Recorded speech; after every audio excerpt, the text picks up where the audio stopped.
खूपच चमचमीत अशी अंडा बिर्याणी तयार करण्यासाठी 7 अंडी उकडून घेतली, त्यावरील साल काढून घेतलं, त्याला अशा पद्धतीने कट करून घ्यायचं। आता यावरती लाल तिखट, हळद, चवीनुसार मीठ घालायचं आणि संपूर्ण अंड्यांना कोट करून घ्यायचं आहे अशा पद्धतीने। आता इथे 3 ते 4 मोठ्या आकाराचे कांदे बारीक असे कट करून घेतलेले आहेत। इथे आपण तांदूळ सुद्धा धुवून घेऊया। तर 1 ग्लास तांदूळ घेतलं, 2 ते 3 पाण्याने स्वच्छ होईपर्यंत वॉश करून घ्यायचे आणि 15 मिनिटांसाठी भिजत घालायचं आहे। आता इथे 2 चमचे तूप, 2 चमचे तेल घेतलं, यावरती कट करून घेतलेला कांदा छान असं गोल्डन कलर येईपर्यंत हाय फ्लेमवरती फ्राय करून घ्यायचं आहे। तर पाहू शकता खूप छान गोल्डन कलर आलेला आहे। सर्व कांदे मी काढून घेते। आता याच तेलावरती सर्व अंडी गोल्डन कलर येईपर्यंत फ्राय करून घ्यायची आहेत। फ्राय केल्यामुळे अंड्यांना खूप छान असा फ्लेवर येतो। पाहू शकता अंडी सुद्धा खूप छान पद्धतीने फ्राय झालेले आहेत। तुम्ही ते तेल कमी किंवा जास्त घेऊ शकता। आपण ही बिर्याणी कुकरमध्येच तयार करणार आहोत, त्यासाठी एक बारीक कट केलेला कांदा घालायचा, काही खडे मसाले वापरूयात, यांना शिजू द्यायचं। 1 चमचा भरून आले लसूण कोथिंबीरची पेस्ट घालायची आहे।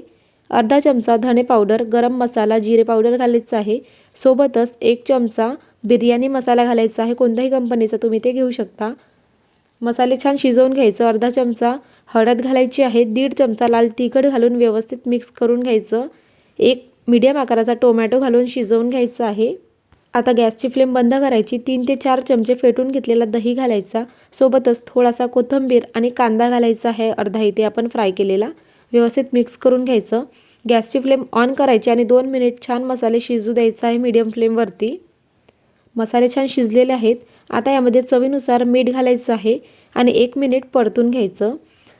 तयार मसाल्यामध्ये वरून अंडी ठेवायची आपल्याला, 3 ते 4 अंडी मी ते ठेवते। वरून तांदूळ घालायचे आहेत, आपण जे धुवून घेतलेले होते ते सर्व तांदूळ इथे वापरायचे, छान असे पसरवून घ्यायचे आहेत। उरलेली सर्व अंडी यावरती घालायची आणि वरच्या साईडने उरलेला सर्व कांदा यावरती घालायचा आहे, सोबतच भरपूर असा कोथिंबीर घालायचा।